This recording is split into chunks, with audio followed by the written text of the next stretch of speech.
That's a good question. That's a really. I don't know if the capacity is out there.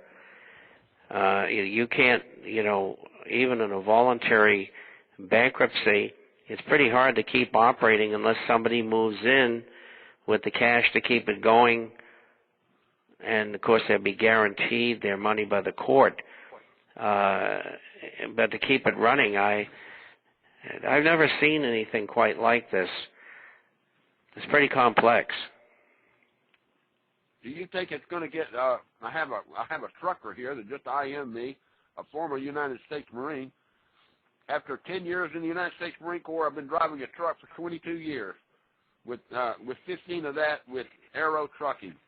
This totally amazes me that this happened to me.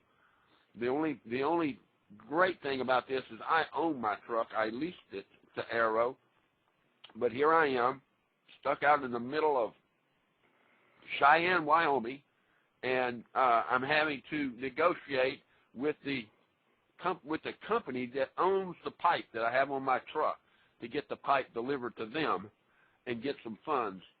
It's amazing that all of this has happened, and you're right, Drew. Nobody's talking about it.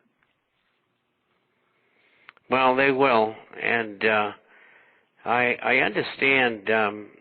Wasn't the Central States Teamsters involved, and didn't they say that the company was taken under because of derivatives? I don't have that news report. I just have the... We'll find out. We'll find out. I think I carried something about it in yesterday's issue. I did, and I appreciate the yesterday's issue, but the government has been attacking me for 3 days. I'm just now able to get 2 computers online, Mr. Chapman, and I apologize. Let's see. Yeah, well, there's a gentleman that says YRC Trucking. I don't know who that is. Maybe yes, Yellow Freight. Yeah. YRC Trucking may be in trouble too. Yeah, that was the one that had the problem, I think, if I recall correctly, with the derivatives that have destroyed their company. And I think they've shut down as well. I mean, I don't know how people are going to get anything shipped. I mean, 75%, I think, of freight goes by truck. Yes, sir. At one point or another, 18-wheelers carry over 97% of all freight in the United States. 3% of the freight that's not done by truck at one point or another is done by rail from the distribution point or the pickup point all the way to the final destination. Only 3% of all freight is picked up at where it's put out and then delivered where it's actually being used at. 3%. 75% of all other material is used by an 18-wheeler hauling it from rail lines or across country. You know, if you get 2 trucking companies going down, I mean, that's even worse. I mean, who's going to deliver the goods, and especially to stores, for food and things like that? Well, neither one of these trucking companies haul food stuff. They haul ammunition and cargo of dry goods. Mostly, Aero Trucking is a flatbed trucking company, but they do have some dry boxes that haul ammunition for the government. Matter of fact, they've got probably over 1,000 of those dry boxes sitting around the United States at different ammunition dumps. Right here in Arkansas, in southwest Arkansas, there's an ammunition facility down there where hand grenades are made. 90% of all the hand grenades that are used by the United States Marine Corps come out of the depot. And they're all those hand grenades were hauled by Aero Trucking. So who's going to be carrying that, Mr. Chapman? You don't know. I don't know. I know. That's right. Going on.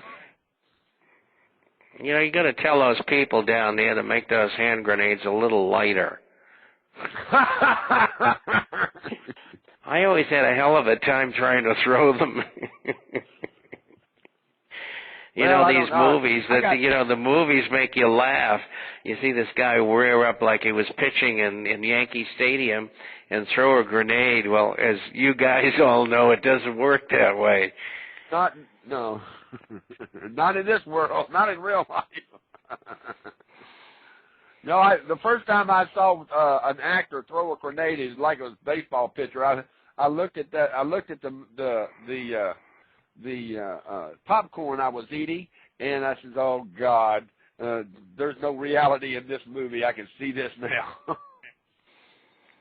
Yeah, you're right. No telling. I have a personal question for you over this holiday weekend. Do you think that there's going to be any movement financially on the investment market on the metals?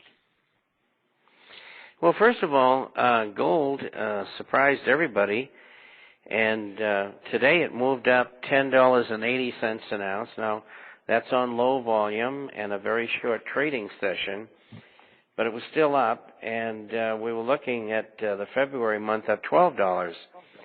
And that's going to cause some real problems. Oh, silver was up 25 cents as well on the spot market, and in the outside market it was up 24. And there's a lot of shorts, mostly by the U.S. government, in the bullion market in both gold and silver, and also in the shares.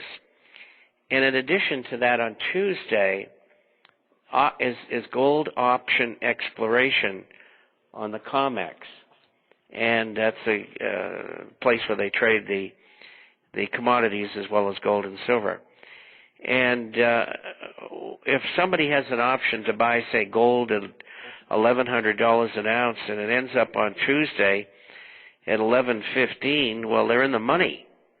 And the professionals who are working for the United States government, J.P. Morgan Chase and Goldman Sachs and Citigroup, etc., Hong Kong Shanghai Bancorp as well, they are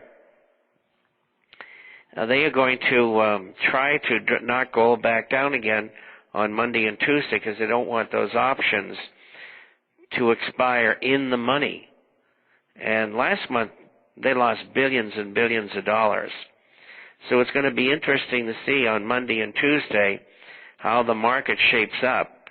But going into the weekend, we're strong at $1,104.10 in the spot market, and $17.42 for silver. And so I think we're going to be subject on Monday and Tuesday. We'll see what happens. After that, gold and silver should turn around and go right back up again. I have a gentleman in the chat room that popped up with a sentence. It says rail traffic is also down in the Midwest, at least. A friend who is an engineer had his hours cut by 1/3.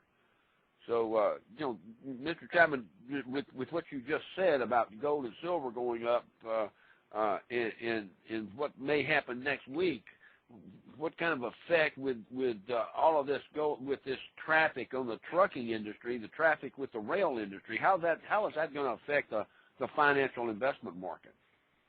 Well, I would think it would affect it negatively. And one of the interesting things inside of the official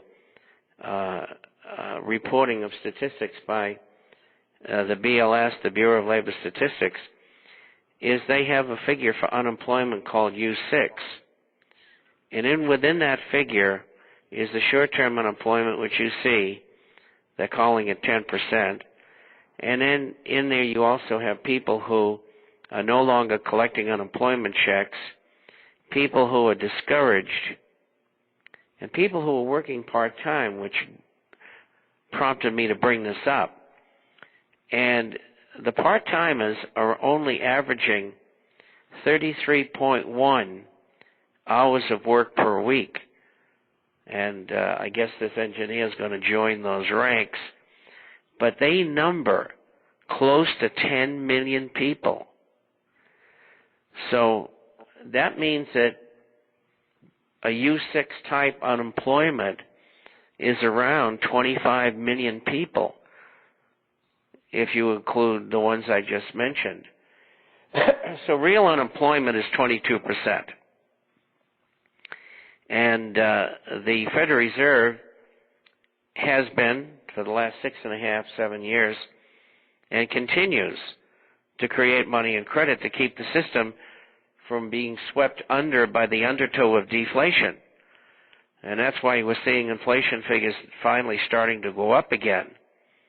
And that's going to get worse, especially due to food shortages starting next spring. And so these kinds of movements in employment are very important, not only to the wage maker, but to the economy as a whole.